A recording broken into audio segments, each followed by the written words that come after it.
Good day everyone, it's Engelo here. I am your favorite Australian and the real estate dingo, bringing you a very interesting vlog. And today I'm talking about the tenant from hell and how to manage them. Let's get it started. Okay guys, here's a little bit of tough love for all of you real estate investors out there. If you think it's not going to happen to you, I'm here to tell you that it will. Now, look, there's no such thing as an overnight success. Okay, so if you're going to be in real estate for 10 years, which you should, 10 years plus, you're probably going to hear it all, see it all, and you're going to witness a lot of negative experiences firsthand. Okay, and something that I always like to tell every investor, which is kind of off topic, but still keep it in mind, is underestimate your income and overestimate your expenses, because there's a lot of unexpected things that can happen no matter how hard you try. So you have to prepare for the worst. And one of those unexpected things is coming across an absolute nightmare, disaster, shocking tenant. And look, it happens to all of us, no matter how much we pre-qualify them. Okay, and look, I own a property management company. I think we do a fantastic job. And before I even kind of had the full-blown operation set up, this is going 4 years back, I had an absolute tenant from hell. And pretty much what they did is they were constantly complaining about certain repair items. They called the division of real estate on us. They called out the fire brigade because an external light exploded, which they installed, by the way. And then they were complaining that they got CO2 monoxide poisoning, or whatever it's called, from the external light of the house. Figure that one out. I couldn't. Anyway, so as you can imagine, I don't want to go into too much detail, but this particular individual was absolutely a freaking nightmare. Funny thing is, when we sent out a few contractors on site to do the repairs, supposedly she was revealing herself to our contractors. Anyway, I'm going to stop right there. I think that's TMI. That is TMI, guys. But look, you're going to come across a variety of people and a lot of stories that I pretty much told you. So look, what I think is very, very important, and something that we do now, I encourage all of you to do. Well, first of all, hire a property manager, because you do not want to be exposed directly to your tenants. I was exposed directly to the tenants back in the day, and to this particular individual, because I got close enough, as in the tenant got to the owner of the company, then they thought they had power and they could do whatever they wanted, however they wanted, just like this individual did, full-blown complaints, fire brigade, monoxide poisoning. I mean, you name it. It was just an absolute nightmare. It probably took us over a year to resolve the situation. That's how bad it was. So look, first of all, hire a property manager. I think that's very important, because they're going to have the experience of what to do and how to do it, just in case a tenant from hell pops up like this one. Another thing that I think is very important, to give yourself the best possible chance of putting a good person or a good bunch of people in your property, family, whatever, is to pre-qualify these individuals. So the three kind of things that we look for before we kind of place a tenant in a property is, number one, we look at the income. The income should at least be 3 times the monthly rent.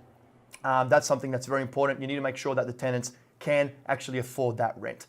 Another thing that we like to look for is eviction history, and that's kind of an automatic fail.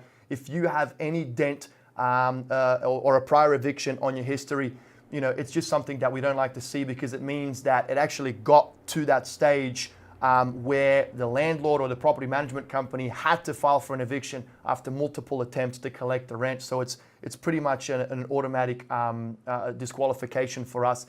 And another big one to look out for, guys, is background. You want to do a thorough background search just to see what or if any criminal activity is going to come up. A lot of the time we have found, specific lawsuits where a tenant actually, they were a professional scammer, right? Where they went out of their way to get the city or to get a specific landlord or whoever it may be. So conduct your due diligence in that way. And this tenant from hell that we had when I kind of first started my journey in real estate, they were actually a professional scammer. Only later did we find out that they had like 2 lawsuits against the city, and one of them was, falling off a footpath. How in the hell can you fall off a footpath? I mean, a footpath is built for you to walk on and not to fall off it. So, as I said, guys, just funny story. You can see the smile on my face. So look, do your best to pre-qualify these individuals, okay? Now, they're going to be in your property. They're going to sign a lease. Over the years, we have developed a lease which is probably like the size of an encyclopedia. I mean, you know, I pretty much want you to sign the rights over from your firstborn, secondborn, and 17th born. Like, it's just one of those things that over the years, you learn on your mistakes and you start adding specific things to that lease. You know, make sure that your property management company has, that they understand you know, what are some of the pitfalls when it comes to leasing properties and, you know, these tenants occupying them. So they have all of those little clauses and whatever mumbo jumbo they need to have in that lease. Maybe even get an attorney, give them $200-300, whatever they charge an hour, just to review the lease, a real estate attorney specifically to make sure that it's bulletproof or as bulletproof as it possibly can be. Okay, guys, now, so what's going to happen is you're going to get that tenant from hell. Okay, I'm rambling here. Let's get to the tenant from hell. He or she or they are in your property right now. What do you do? This is what you do, guys. You have to stay very, very, very, very professional. Okay, number one, very professional. You have to stay very detailed, as in you have to keep a timeline of events. Once at the first little glimpse of someone being problematic and disgruntled, and they're potentially being a threat of, excuse me, of them potentially, you know, doing something ridiculous like the tenant from hell that I had, keep a timeline of events of when they called, when they emailed, when they texted, what they said, how they said it, what your response was. And I mean every little word, guys. Keep this itemized, keep a timeline. The judges love to see this. They love to see that you are organized. They love to see that you're professional. If you can, record everything you possibly can record. Any conversations when your maintenance guy or property manager goes out on site, get them to record it. I'm not sure on your specific state, but here in Ohio, it will, you know, you can play a recording in court. I can almost guarantee you right now that all judges want to see a professional landlord, a landlord that does not react to a disgruntled tenant. Here in Ohio, as soon as a tenant is disgruntled, and that's clearly visible based off of their communication, how they talk, how they act, excuse me, what they say, they're pretty much done. It's an automatic eviction, no questions asked, as long as the property manager or the landlord is professional, they're detailed, and they're organized. Guys, I'm going to say it, look for loopholes in the lease. For example, guys, you know, here in Ohio, rent is due on the 1st, it's late on the 3rd. Now, the standard procedure is you send them a 3-day notice to pay or quit, right?